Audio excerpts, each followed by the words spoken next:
देखिए, जो CPA Canada की हम बात करते हैं या हमारे जो दूसरे एमआरए की बात करते हैं, तो हमें उसमें सबसे पहले ये करना पड़ेगा, हमारी कंप्लाइंस बेहतर करनी पड़ेगी। आपको पता है, जब हमने नेशनल काउंसिल का चार्ज लिया था तो हमारी आईफैक की मेंबरशिप ऑन होल्ड थी, अंडर ऑब्जर्वेशन थी, और उसकी वजह ये थी हमने कुछ कंप्लाइंस नहीं की थी। तो सबसे पहले अगर देखें इंस्टीट्यूट, हम जो हमारा जो इंस्टीट्यूट है ना, ये कंप्लाइंस के इर्द गिर्द घूमता है, ये सारी कंप्लाइंस है।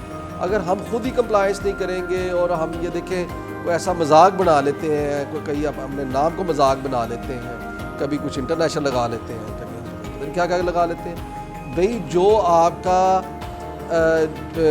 लिजिटिमेट है वो आप काम करें, उसमें हम भी सपोर्ट करेंगे।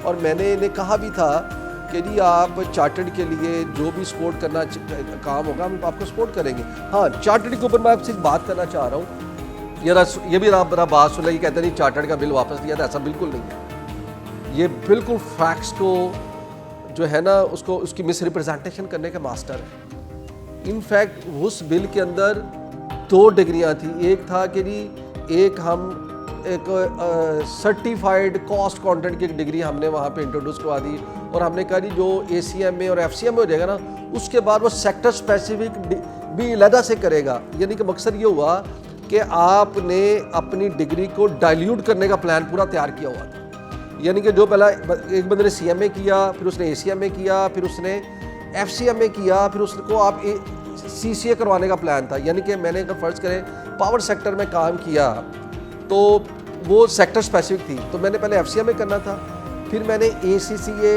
या FCCA करना था पावर सेक्टर स्पेसिफिक, फिर मैंने टेक्सटाइल में आना था तो मुझे टेक्सटाइल का करना पड़ना था, फिर मुझे इंश्योरेंस में जाना था, फिर मुझे इंश्योरेंस का करना पड़ा। अगर मैं बैंकिंग में जाना था मुझे बैंकिंग।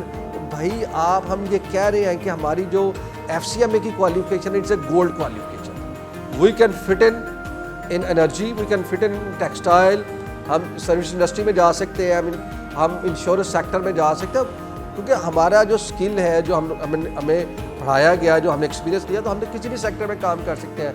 तो वो डिग्री, वो बिल पास होने का मकसद ये था कि हम अपने आप को डिस्काउंट करना चाह रहे थे।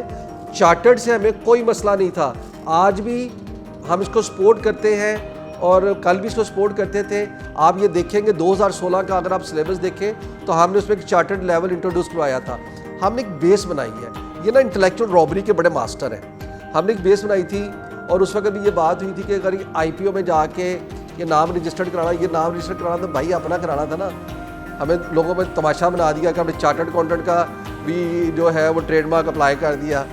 तो हम अभी कल अखबार में खबर आई थी, बोला देख लीजिएगा, मुल्तान की है, कि ICM में जो है उसने हज़ारों चार्टर्ड अकाउंटेंट प्रोड्यूस कर दिए, और जिसने ये प्रेस रिलीज़ दी है वो देखे, बोला देखे देखिए हमें ना एक मजाक बना, सोसाइटी में इंडस्ट्री में मजाक बना रहे हैं। तो वो कहने का मकसद ये था कि वो चार्टर्ड मैनेजमेंट अकाउंटेंट का जो बिल था उसे हमने वापस नहीं लिया था। हमने जो नीचे वाला पोर्शन था, हम जिसमें हमें हमारी जो क्वालिफिकेशन थी उसको डिस्काउंट करने जा रहे थे, उसको डाइल्यूट करने जा रहे थे, उसको वापस लिया था। और ऊपर में वहाँ पे भी मसला था कि सिर्फ आप इंस्टीट्यूट का नाम बदलने जा रहे थे या सिर्फ क्वालिफिकेशन, दोनों का नाम बदलने नहीं जा रहे थे। तो वो बिल के अंदर बेतहाशा गलतियाँ थी। उस वक्त जब मैं मिनिस्ट्री ऑफ फाइनेंस में गया, हमने कहा जी हम ऊपर वाले की तो भी सपोर्ट कर रहे हैं, नीचे वाले की हम नहीं कर सकते।